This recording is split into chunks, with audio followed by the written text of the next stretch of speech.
ബാക്കി വരുന്ന ചോറ് കൊണ്ട് നല്ല ടേസ്റ്റ് ആയിട്ടുള്ള നമുക്കൊരു സ്നാക്സ് ഉണ്ടാക്കാം.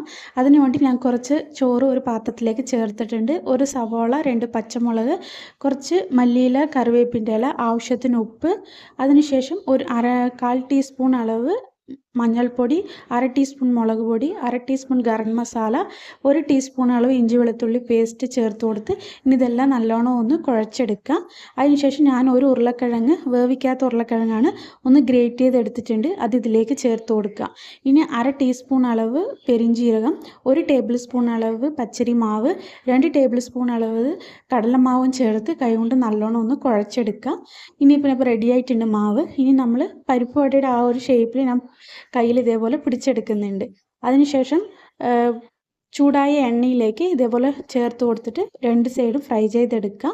അപ്പോൾ നല്ല ടേസ്റ്റ് ആയിട്ടുള്ള ഒരു സ്നാക്സാണ്. ഇതുപോലെ നിങ്ങളും ഒന്ന് ട്രൈ ചെയ്ത് നോക്കുക.